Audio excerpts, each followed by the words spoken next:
தேவனே என்னை பாருங்கள் பாடல் எப்போது படமாக்கப்பட்டது தெரியுமா?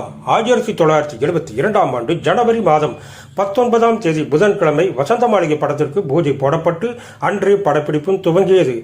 முதல் நாள் வாணிஸ்ரீயின் திருமண நாள் அன்று நடிகர் திலகம் முதலில் வாசல் வழியாக வருவதும் பின்னர் பின்புற வாசல் வழியாக வந்து ஆசி கூறி செல்வதுமான காட்சிதான் முதலாக படமாக்கப்பட்டது.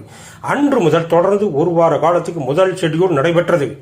அடுத்த புதன்கிழமை ஜனவரி 26 நம் யாராலும் மறக்க முடியாத ராஜா ரிலீஸ் ஆன நாள்.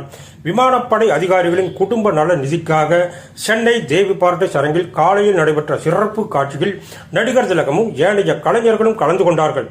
தொடர்ந்து 2 நாட்கள் மீண்டும் வசந்த மாளிகை ஷூட்டிங்.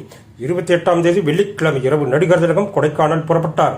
29ஆம் தேதி சனிக்கிழமை முதல் பிப்ரவரி 1 வரை 4 நாட்கள் கொடைக்கானலில் ஞானஒளி படப்பிடிப்பு நடைபெற்றது. தேவனே என்னை பாருங்கள் பாடலும் மற்றும் சில வெளிப்புற காட்சிகளும் அப்போதுதான் படமாக்கப்பட்டன. பிப்ரவரி 2 அன்று காலையில் மீண்டும் சென்னை திரும்பிய நடிகர் திலகம் அன்று கலந்து கொண்ட நிகழ்ச்சி என்ன தெரியுமா? அன்றுதான் சாரதா ஸ்டுடியோவில் ராஜராஜ சோழன் பூஜை நடைபெற்றது. அங்கே சென்று அந்த தொடக்க விழா பூஜையில் கலந்து கொண்டு விட்டு முதல் நாள் சம்பிரதாயமான படப்பிடிப்பிலும் நடித்தார்.